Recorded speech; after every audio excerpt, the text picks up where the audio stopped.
Hello and welcome back to Offroad Outlaws, y'all, and in this video, we're going to be diving right into a brand new surprise update that dropped earlier today, or at least earlier today as I'm recording this video, and I had no idea that this update was going to be dropping, and not only that, but like about a month or so ago, or maybe a month and a half ago-ish, there were still people out there saying things like, oh, they're probably never going to update Offroad Outlaws again, or whatever, and I'm like, we've had one update, and then another update. So again, without any further ado, let's dive into everything that's brand new with this update. Now, some of the things that you'll notice right off the bat here are the brand new categories at the top of the dealership. Now, what these do, I will explain a little bit later. It's pretty simple, but the three new vehicles are this, which is a 1960 to 1965 range Ford Econoline, and then next we have a brand new K5 Blazer, which needs no introduction or explanation, and then finally we have a International Harvester Travelette, which is a four-door long bed, which is not a configuration that we see in Offroad Outlaws very often. And this one I am extremely excited to dive into and build. Now, I will say though, before we go any further, we're going to dive into these different categories. Now, stock encompasses everything that has been here in the dealership in the prior versions of the game. However, these new categories like Sport, for example, will give you pre-built versions of a vehicle that you can buy either for $150,000 in-game dollars or $499 in real dollars. Now, Monster bumps that up to pre-built monster truck varieties, which I assume look like they already have some performance upgrades as well, and those seem to go for $799, but once again, you don't have to mess with those if you don't want to. You can if you do want to, but if you don't want to, you don't have to. So what we're going to do is we're actually going to jump right into a build of the International Harvester, and I'm thinking that we will go ahead and turn this thing into a fully built monster. And when I say a fully built monster, most likely not only a fully built monster in the sense of performance, but also a monster truck if the game would, well, unfreeze. But we have so many vehicles in this game now, it is kind of starting to pass the level of some non-mobile games in terms of like vehicle selection and customization parts. There is so much that you can do. It is frankly incredible what they've been able to push into this game. And what's also wild is not too long ago, we had an update for not only Offroad Outlaws, but another No Limit update as well. And that is just like the amount of things that they're adding to both of these games at one time, genuinely mind-blowing, y'all. So let's go ahead and throw the Stage 4 NOS system on it. And then from here, let's see. So we're going to have to go in and do all of the stuff with the axles and the wheels and the tires. But that is going to be, honestly, I feel like that's going to be more interesting than just upgrading the performance. So suspension-wise, we're going right over to the monster suspension, if the game will unfreeze. All right, there we go.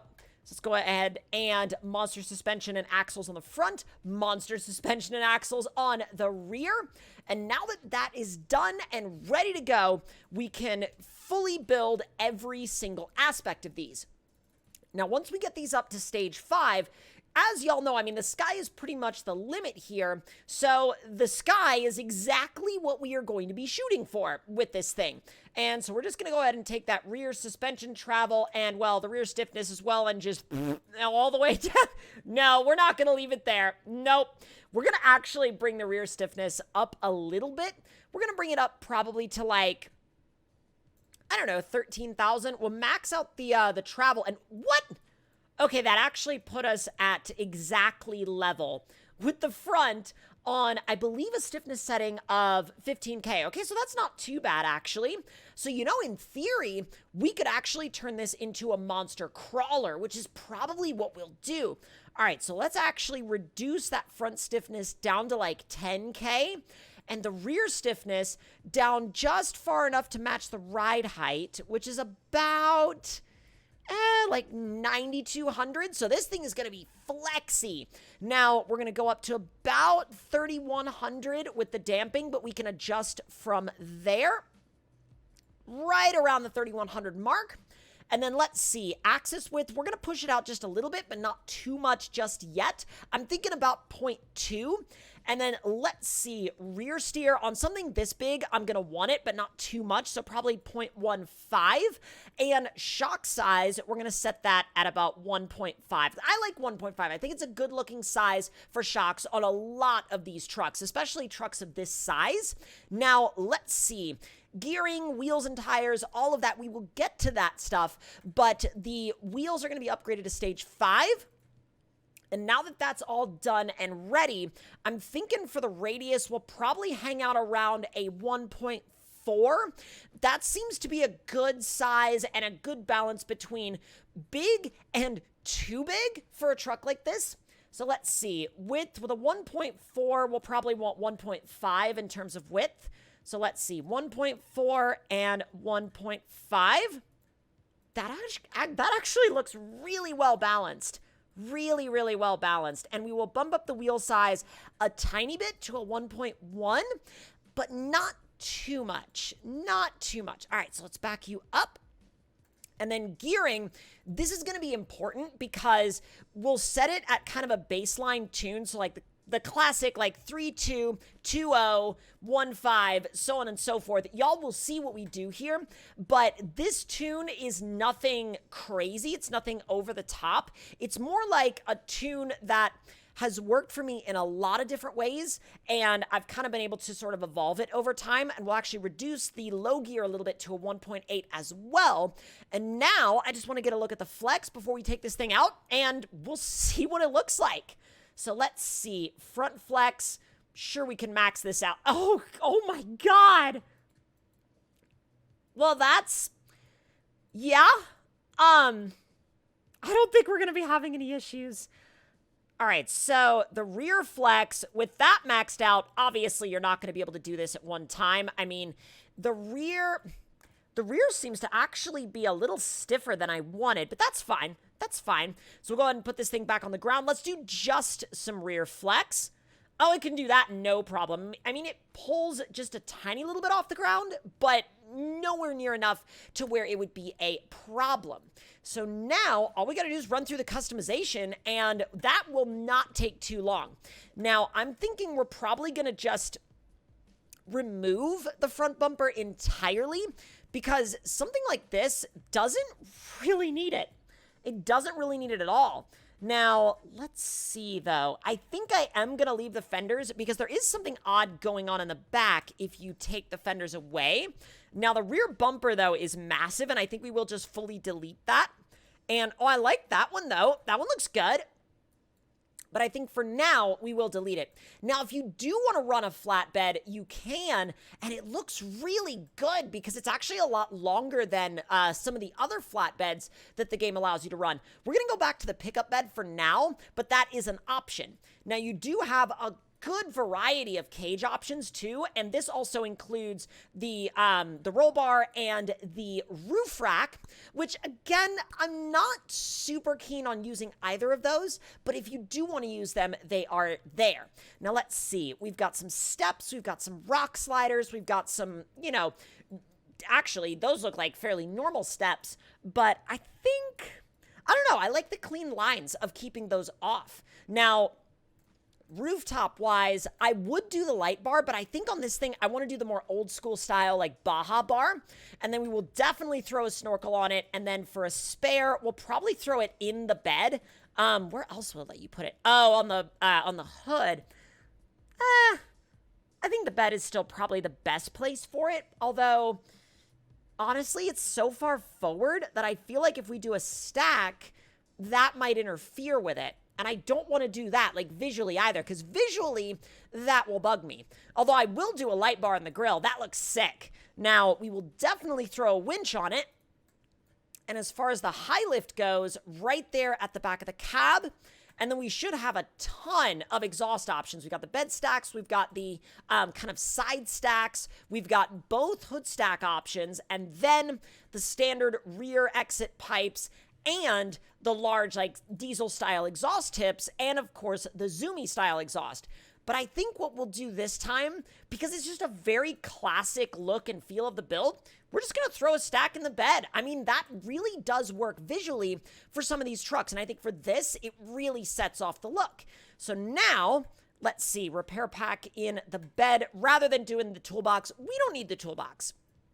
The toolbox is also a big interference with the stack. So again, we're not going to worry about that. Now we're going to save all of that customization.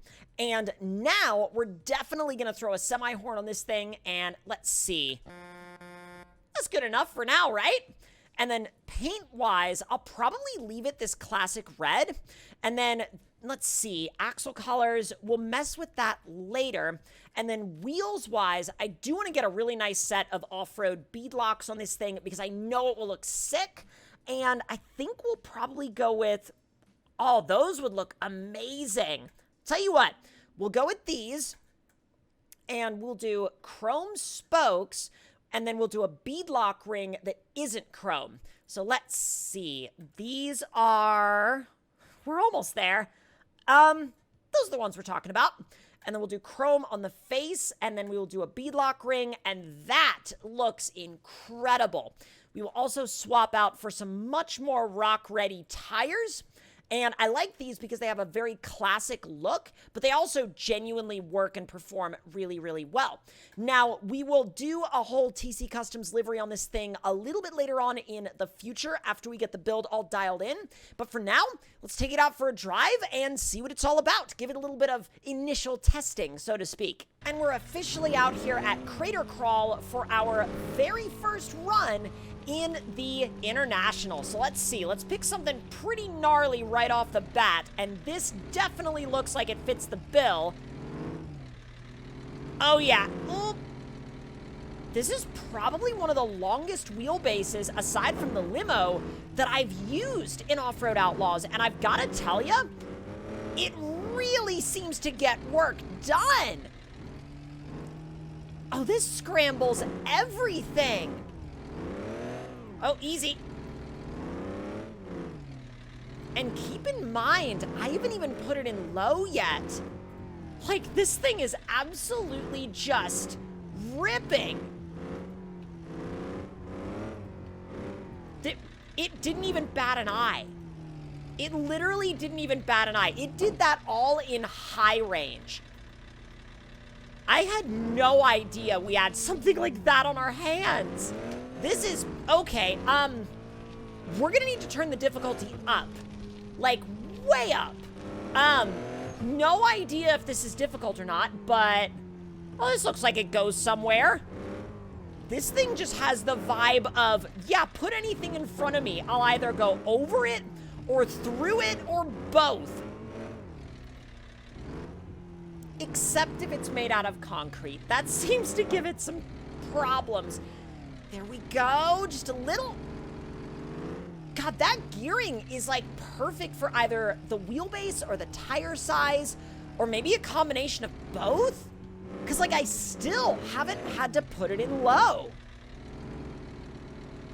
And look, it's just gonna rotate itself in just a second.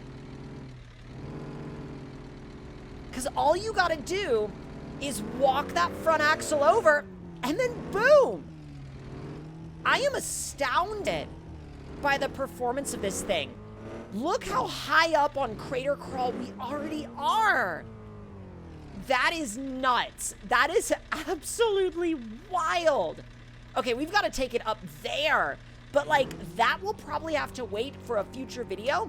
But if y'all enjoyed this very first look at not only the new update, but this incredible new truck, let me know your thoughts and opinions in the comments below. And if you have anything else that you want to see, make sure you leave your suggestions down there as well. And I will see y'all next time.